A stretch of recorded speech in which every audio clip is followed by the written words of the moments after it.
We've all been in those meetings where we go, why am I in this meeting? Or why are we even having this meeting? And now we've got this weird workplace where we're not together in person most of the time. We're doing this remotely. We've got some people together, some people remote. So how do we actually decide which meetings are best and which meetings can go? And then the second question, of course, is how to make that meeting actually the most productive that can be if we have to have a meeting at all. And I'm very excited to have on the Wealthability to show today Rebecca Hinds, who has made it her business to study and consult with companies on making better meetings. Rebecca, welcome to the Wealthability Show. Thanks so much, Tom. I'm really looking forward to the conversation. It's great to be here. So, Rebecca, if you would give us a little of your background, how'd you get into kind of consulting on meetings of all things?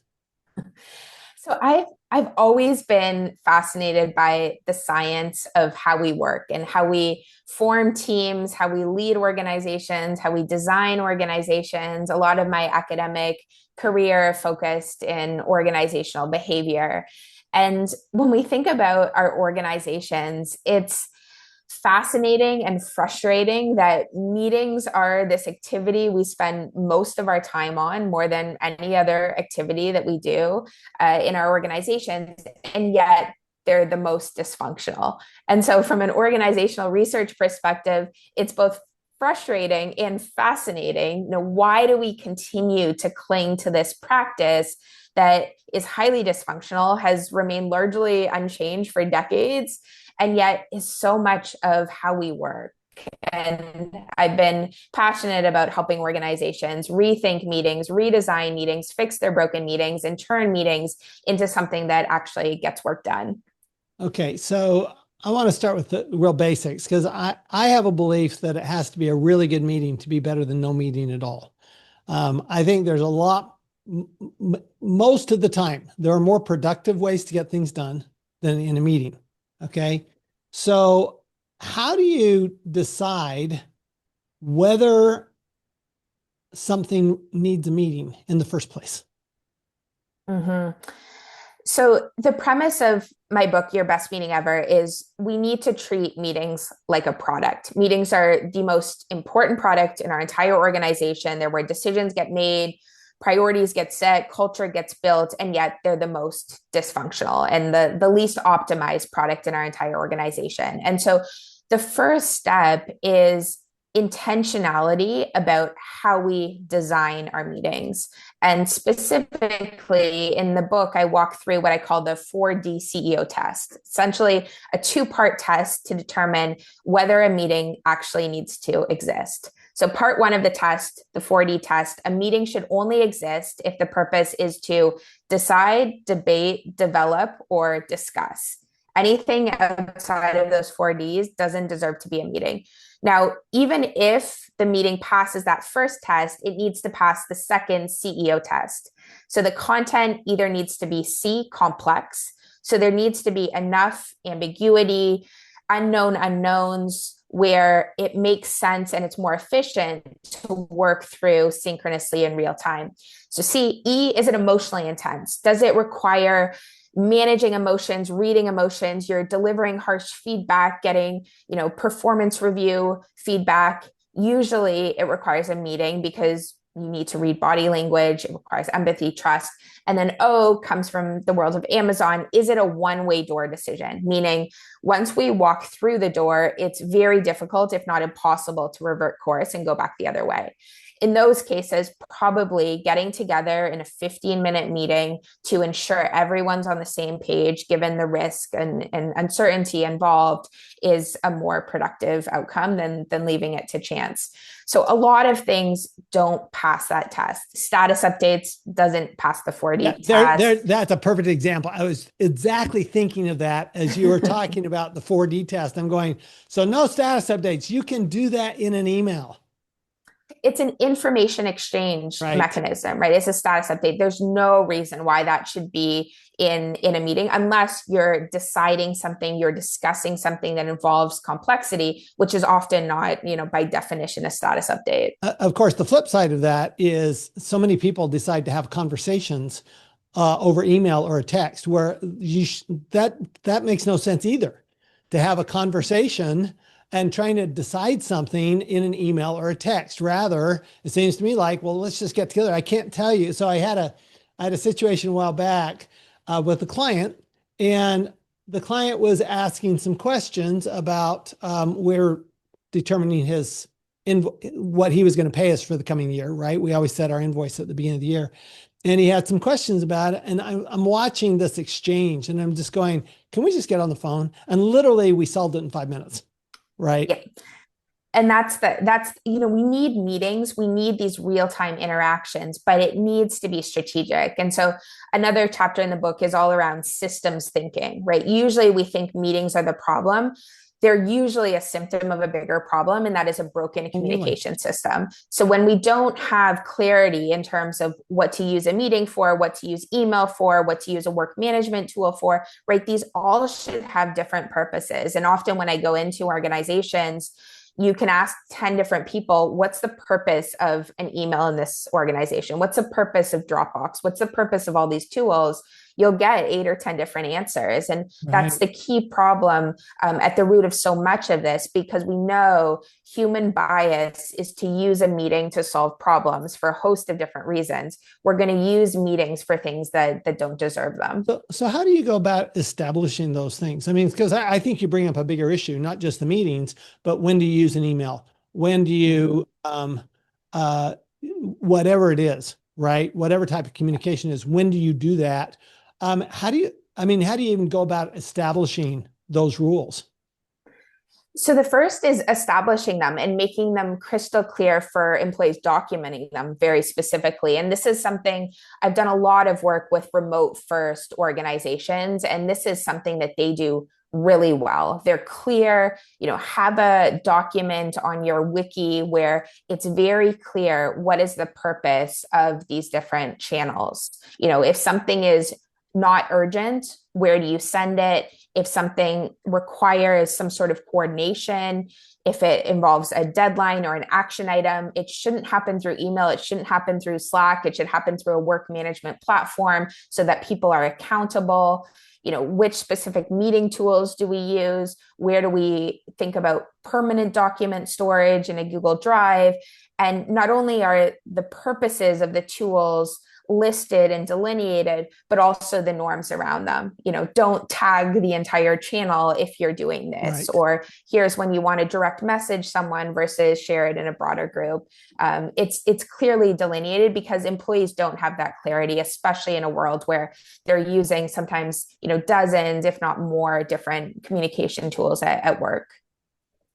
I love that. I think that is, I mean, it would take literally an hour to establish that. I mean, to me, it could not be that hard to do that. And yet I'm sure very few companies ever do that. I think it's a great idea.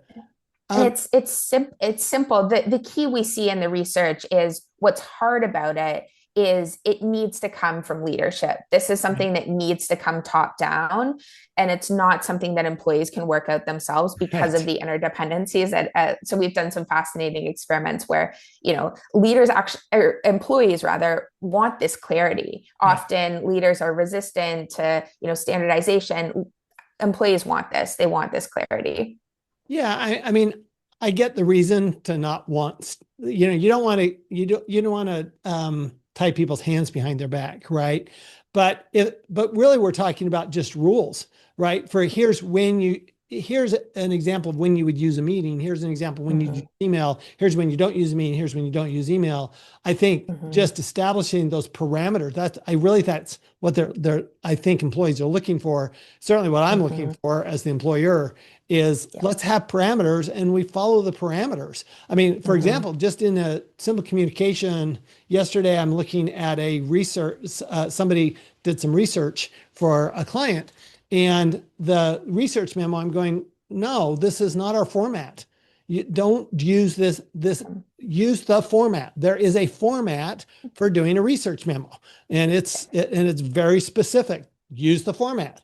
And then so you've got to enroll, I think, employees so they come on board. But how do you actually, so let's talk about the value of a meeting, because again, I'm like you, I think most meetings are completely dysfunctional. How do you even determine the value? I mean, if you were to look at all the meetings that you hold in your organization, how do you determine the value of each of those meetings? And on top of that, how do you determine how long to hold the meeting? Mm-hmm. So there are multiple different dimensions at play here. One key gut check metric that I recommend is what is called return on time investment. So again, meetings are a product. Just as we measure products by ROI, return on investment, we should be measuring meetings by return on time investment, because that's what we're investing in the meeting. And what happens is, for a whole host of different reasons, we have what I call the meeting suck reflex, meaning we're conditioned to believe that meetings are bad. And a lot of that is rooted in reality, but we know that bad is stronger than good, as my colleague Bob Sutton will say, and negative experiences, negative interactions in meetings outweigh the good. And so because of this, you can't just go into an organization or in your organization, ask employees, how effective are the meetings, or do you enjoy meetings, because you trigger this natural negativity. And so what return on time investment does is it's essentially a 0 to 5 scale that I recommend. After 10% of the meetings you lead, ask employees, was this meeting worth the time you put in, the time you invested? And what that does is it avoids some of this human bias where everyone has a pretty good intuitive sense of whether the meeting was worth their time. And so you start to get a good gut check. There are lots of other metrics that we should be using. And increasingly with AI and these other analytic capabilities, we're able to have a very strong sense of whether a meeting is effective. But at the core of this, you need to ask the attendees, the users of the product. You can't assess it as the meeting organizer, because we know meeting organizers leave a meeting much more satisfied than anyone else in the room. So it needs to be ask your employees, ask the attendees, and don't ask them, was the meeting effective? Anchor on time or a very specific meeting, as opposed to meetings in general, their last meeting, for example. Do you think it's useful to, at the end of a meeting, to say, okay, what did we get out of this meeting? Actually do a quick recap. I do. I think that's something that can be done asynchronously. It doesn't require being in the room. And you also want to think about what is the level of psychological safety within the environment, because if it's not a psychologically safe environment, employees aren't going to give you honest feedback. Right. But yes, doing something like that asynchronously after a select number of meetings, you don't want to get into survey overload and overwhelm.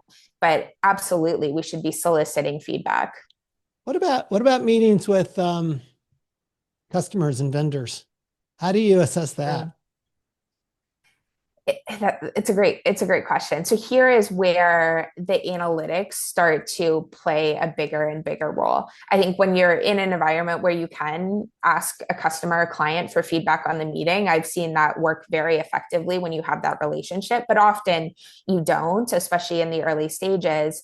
And so analytics can be really powerful. If you're using transcription with consent in meetings, we know that one of the strongest predictors of team performance and interaction performance is equal airtime. And so depending on the nature of the interaction, if you're interacting with a customer and you're speaking for 80% of the time, which analytics can tell you pretty clearly, that's a sign you're not listening to the customer. Probably they're not finding it valuable. Now, it depends on the purpose of the meeting, but equal airtime, you can start to assess sentiment even in the meeting. When does the energy in the room drop? Are people multitasking in the meeting? You can start to get a pretty good intuitive sense of whether the meeting has been productive. I like that. Okay, so let's talk about the time commitment on a meeting, because before we started, you were talking about, we were talking about like stand-ups, just like 15-minute stand-ups or things like that. And stand-up is like, okay, so are we standing up at our computer? I mean, because again, so many of us are not in the office for those meetings. How do you gauge that? So there are two dimensions here, and there's another chapter on the book in the book on meeting minimalism. Just as we know that the best products in the world are minimalist, we can think of Google homepage, right? It's one search bar, no clutter, no noise. Your meeting should be the same in terms of this minimalist approach. And so there are lots of different dimensions to think about. One is the length. We know that humans suffer from what's called Parkinson's law, meaning work expands to fill the time allotted. So if we give a meeting 30 minutes, it's probably going to take 30 minutes. And so being thoughtful about what is the right duration for this meeting, given what I need to accomplish. And lots of strategies. I often recommend what my colleagues Bob Sutton and Leidy Klotz called the rule of halves. So take a meeting and try slashing it in half in terms of the duration. Take that 30-minute meeting, make it 15 minutes, and see, can you accomplish your objectives in that 15 minutes? You might cut too deep, but almost in every situation, I find that 30-minute meeting can be shorter than 30 minutes. I studied an individual in the book that ran 27-minute meetings. And what he found is, that intentionality behind choosing 27 minutes, people start to think, okay, why is it not 26 minutes? Why is it not 28 minutes? It must have been intentionally designed, and it snaps people out of this autopilot default. We schedule 30-minute meetings in large part because that's the default on our calendar setting. And we need to get out of that default mindset and exercise much more intentionality in terms of how we think about length. You mentioned standing up meetings. There's lots of evidence in terms of the benefit of physically standing, especially if you're co-located. So meetings tend to run significantly shorter. And what's fascinating, Tom, is as people are interacting standing up, it starts to change their behavior. And research has shown that they become less territorial in the meeting, because when we're seated at a desk, it's my slice of the table, it's my turf. When we stand up, it becomes shared space. The ideas become more shared as well, the conversation. And so people, research has shown, become less territorial in a way that it's less about turf and more about teamwork. So there's multiple different dimensions of standing up meetings as well. You don't want them in every situation, and there's specific types of work where they're especially suited for it. But in general, we can inject a little bit of standing up meetings in a way that's healthy. I'm curious about that. When you do standing up meetings, do you recommend not having tables in the meeting? In other words, that's interesting. Just having an open space so that you don't have that in between you and the other person. It's interesting. I hadn't thought of that, but I think that makes a lot of sense. And it would be interesting to see what the research shows. What I have seen, there's a reason we go to a party. There's not tables at a party, except to put something on. There's no tables to separate us. We want people to be together. I imagine that's what we would see, because it is, it's a barrier in between the people in the room. If you're showing something on a laptop, I can see there being a purpose sometimes for a table or a whiteboard. But if we're wanting to develop connections or get these creative juices flowing, we know that walking meetings as well work really well for divergent thinking when we're trying to optimize for creativity. That's an area where you want fewer barriers, presumably. We also know there's a concept called cognitive wandering, where as we're walking, for example, outside, we start to see and make different connections between, the street and the tree and the house, where sometimes having physical objects in the room can be healthy for that. So I can imagine, as well, if you have a table situation with interesting objects, that could serve a purpose as well. But in general, standing up triggers this different type of mental model that can be healthy for especially creativity and relationship building. Well, and certainly standing up, you have more energy because your body's aligned instead of in an L shape, right? Yeah, and no one wants to drag things on when their knees are fighting. Exactly, either, right? So. When your back's starting to be sore, oh, my back's sore. When can I get out of here?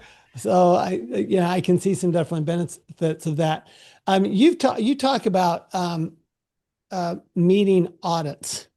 and Mhm. how to audit a meeting. So, can you walk us through that? Yes. So I actually don't recommend meeting audits in the traditional sense because what I find is when meetings are on your calendar and you're evaluating them one by one, you're trying to defend the meetings that are already on your calendar. And we know that there are significant social pressures associated with meetings where as soon as someone extends that meeting invitation, it's a social contract. We feel guilty. We want to accept. Even when we think about the words, it's an invitation. We accept it. We reject it. It starts to feel like we're not just rejecting the meeting. If we cancel or decline, we're rejecting the person. And so audits don't do much to eliminate that social pressure that keeps Mhm. meetings on the calendar. So what I recommend is what I call a meeting doomsday. So this is essentially a 48-hour calendar cleanse where you delete recurring meetings from your calendar for a period of 48 hours and then rebuild the calendar from scratch. Give employees the permission to start with a blank slate. Interesting. You eliminate this social pressure. And we've done the comparison. We took a group of people, half the people did the meeting audit, half the people did the meeting doomsday. Meeting doomsday participants save significantly more time because what happens is they're not just cleansing their calendar in terms of time savings. They're starting to think about what actually deserves to be a meeting, and they're cleansing some of their assumptions about what actually deserves to be on their calendar. Um, okay, so now talk about a meeting hangover. So, meeting hangover, this is research that I did with my incredible collaborator and colleague, Stephen Rogelberg. And meeting hangover, we've all felt them, right? They're this Mm. foggy feeling after a meeting. What's interesting is meeting hangovers. So, it's hard to dive into any deep work. It's certainly hard to go to another meeting and sit through and what we see in the research is this happens after a significant number of meetings. I think 25% of meetings leave people with a hangover. About 90% of people have experienced them.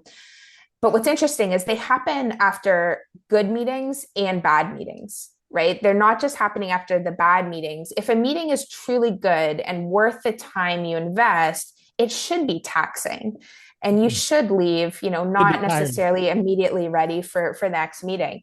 And so, building in breaks, I call them strategic pauses in the book. There's a whole chapter on rhythm and how you think about the rhythm of the meeting. But what we see is hangovers trigger venting within the organization and significant venting. So people leave the meeting, and when they're experiencing this hangover, they vent to other people about how bad the meeting was. Now, what's fascinating is in our research, we showed that there are two different types of venting. One is venting just to get things off your chest, right? You're complaining about the meeting, the organizer didn't plan it, there was no agenda, it dragged on. And then there's fix it venting, what I call fix it venting. So this is specifically aimed at, okay, this meeting was bad, it was taxing in the worst ways. Why was that the case? What could we do differently? And that type of fix it venting tends to be much more productive in terms of the hangover and improving your meeting culture. But we see a lot of the feel it venting where people are just trying to get it off their chest, understandably. I like that. So you talk a lot about meeting dysfunction. Is there a way to use AI to help with that? Absolutely. But what I'm seeing more often the case is AI is making our bad meetings worse more than it's making our good meetings Man, better. that's why I'm asking the question. So there's the last chapter in the book is all about technology and how do we think about bringing technology, AI being a prime opportunity, but also risk now into our meetings. And so, absolutely, there are parts of our meetings that we should use AI to automate. Scheduling is one of those, transcriptions, action item generations, all of these things that are drudgery for the employee. They're repetitive. Humans aren't, cognitively able to handle it often in a way that's going to be most efficient. AI should absolutely The second bucket is what I call AI as an advisor. So there's AI as an automator, AI to automate, AI to advise us on better meetings. And this can absolutely help us improve meeting dysfunction when we think about measuring the airtime within the meeting, the sentiment, understanding, were all the action items that were discussed in the meeting followed up on? Did we hit all the points in the agenda?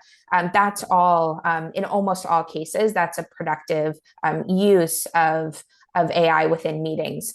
Where it gets dicey is this third bucket around the AI is actually participating in the meeting. Oh, Now, we're seeing so many meetings now start to have more bots in the room right. than humans. You have 4 transcription bots, everyone brings their own bot to the meeting. That's an example of an extremely dysfunctional practice, right? Because just as we should think about the attendees in our room, the human attendees having specific roles, we should think about AI the same way. There should only be one transcription bot in the meeting because it's not only distracting, but you end up with different versions of the truth Right. after the meeting.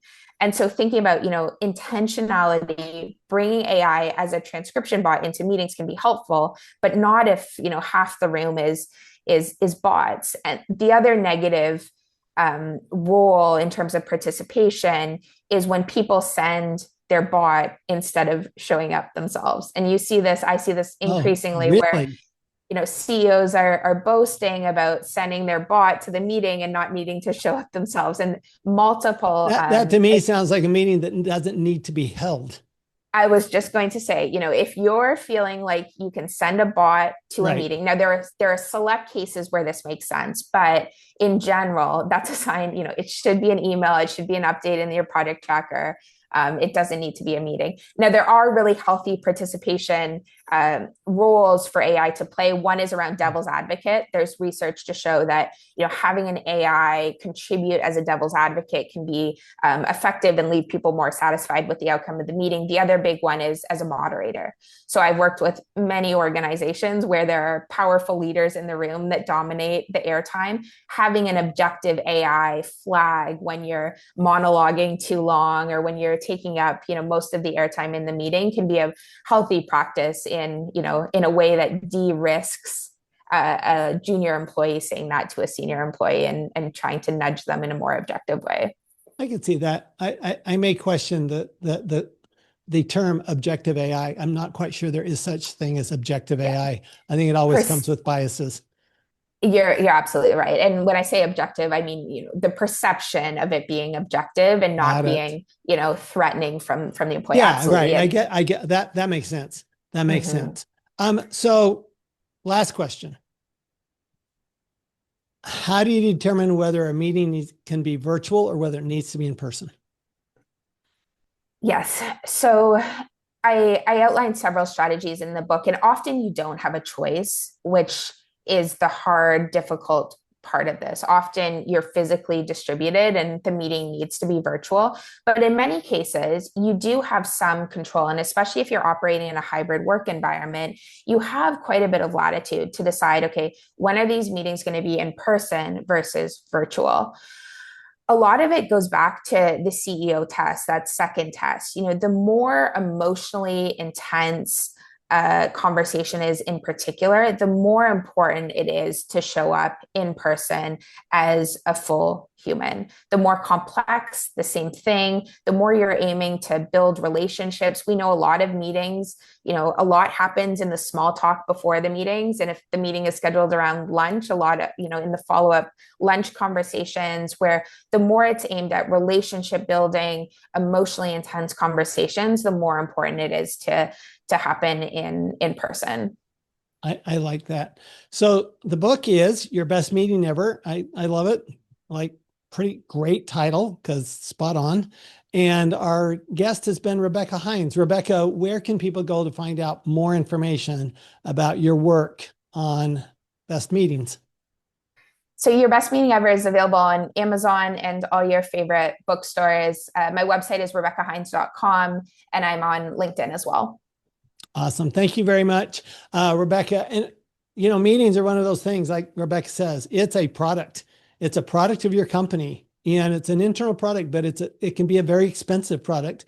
Or I found that, boy, while I think it's got to be a really good meeting to be better than no meeting at all, there are some meetings that I come away and I'm going, wow, that was a great meeting. So I would highly recommend read the book, Your Best Meeting Ever. And remember that when we focus with intention on those meetings, who should be there, what should be said, when it should happen, should it be in person, should it be virtually, then what will happen is we'll always make way more money and pay way less tax. We'll see you next time on The Wealthability Show. Thanks for listening to The Wealthability Show. If today's episode gave you a new perspective, remember this: the tax law is not your enemy. It's a roadmap. And when you know how to follow it, you can build real, lasting wealth. If you're a business owner or investor who's tired of overpaying taxes, the Wealthability Accelerator is your next step. You'll have the opportunity to work directly with me for 80% less than my standard rate. And I'll personally guide you through how to change your facts so that you can change your tax. Go to wealthability.com/bonus and apply today. Remember, it's not just what you make, it's what you keep.